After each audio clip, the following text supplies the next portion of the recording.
Yousafzai is a teenager from the Swat Valley of Pakistan, a region bordering northeast Afghanistan, a place defined by high mountains, green meadows, clear waters, and bloody conflict. By the age of 12, Malala was an activist. In 2009, she wrote a diary for the BBC, which described the atrocious deeds of the Taliban and advocated equal opportunities and education for women. In 2011, Malala was nominated for the International Children's Peace Prize, and in December of that year, received Pakistan's first National Youth Peace Prize for her efforts. She also received death threats. Malala was repeatedly warned by the Taliban to be silent, to immediately discontinue her public criticisms, and to stop speaking out for the rights of an obviously inferior gender. In the eyes of the Taliban, Malala and all women were to submit and accept their place in the order of things.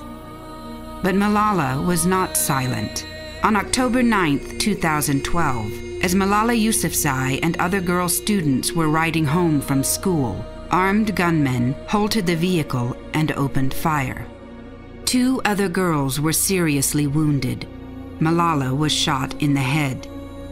At the age of 15, for the terrible crime of insisting that girls had the right to get an education, to better themselves, to break the cultural shackles which imprison them, Malala Yousafzai was the enemy.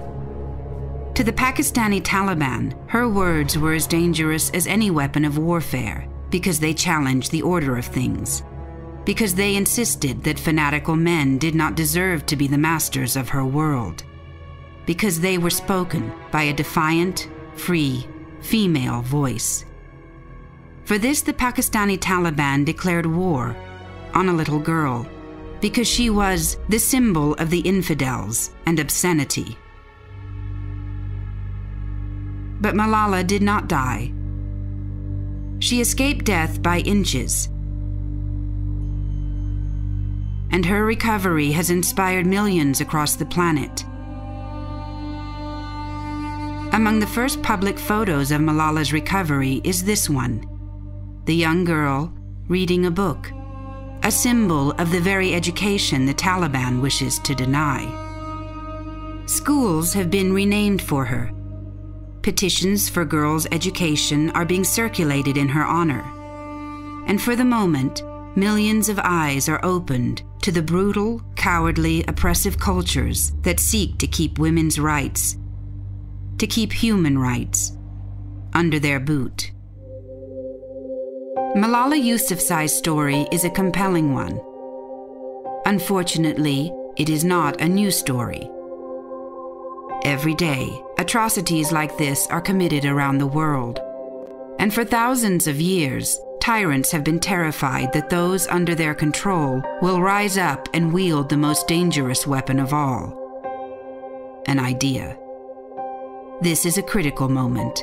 This horrific act of violence and oppression charges us to take a long, hard look at things and decide that we will not stand quietly as our fellow human beings are tortured and executed for the crime of thinking for themselves, that we refuse to be threatened into submission, and that we will not stop fighting until those oppressed are physically and intellectually free.